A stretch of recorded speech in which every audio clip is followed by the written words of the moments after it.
কি নেই এই লজ্জাবতী গাছে? লজ্জাবতী গাছকে যেন সকল কবিরাজি এবং ঔষধি ক্ষমতা দিয়ে সৃষ্টিকর্তা পৃথিবীতে পাঠিয়েছেন মানুষের সেবা করার জন্য।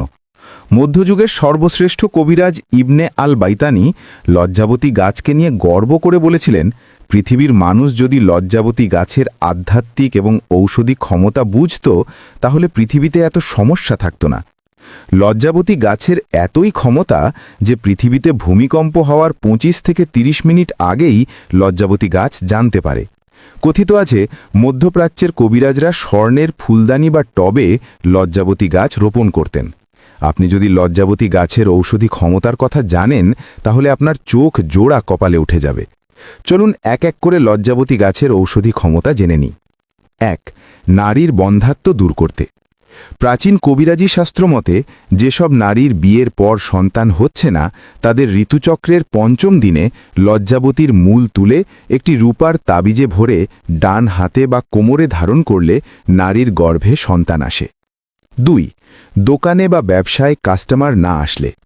প্রাচীন কবিরাজি শাস্ত্র মতে লজ্জাবতী গাছের শিকড় লাল সুতো দিয়ে প্যাচ করে ক্যাশ বাক্সে রাখলে দোকানে বা ব্যবসা প্রতিষ্ঠানে দ্রুত কাস্টমার আসা শুরু করে। কখনো টাকার অভাব হয় না এবং সম্পদ বৃদ্ধি পায়। 3.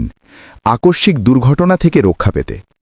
হাজার বছরের কবিরাজি শাস্ত্র মতে যারা নিয়মিত ঝুঁকিপূর্ণ কাজ করেন বা ড্রাইভিং করেন, তারা লজ্জাবতীর মূল তাবিজে ভরে গাড়িতে বা সাথে রাখলে বড় ধরনের দুর্ঘটনা থেকে রক্ষা পান।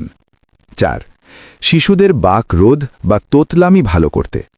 প্রাচীন আয়ুর্বেদিক শাস্ত্র মতে যেসব শিশু কথা বলতে পারে না অথবা স্পষ্টভাবে মুখ দিয়ে কথা বলে না, তাদের রূপোর তাবিজে লজ্জাবতীর শিকড় ভরে গলায় ধারণ করালে শিশুর বাক রোধ বা তোতলামি ভালো হয়।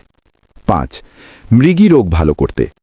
প্রাচীন কবিরাজি চিকিৎসা মতে অমাবস্যার রাতে এক নিঃশ্বাসে লজ্জাবতী গাছের মূল তুলে রূপার তাবিজে ভরে ডান বাহুতে ধারণ করলে মৃগী ভালো হয়।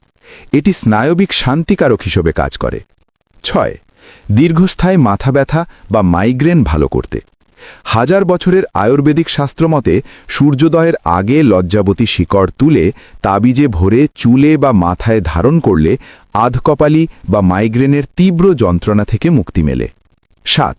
কোমর ব্যথা ভালো করতে।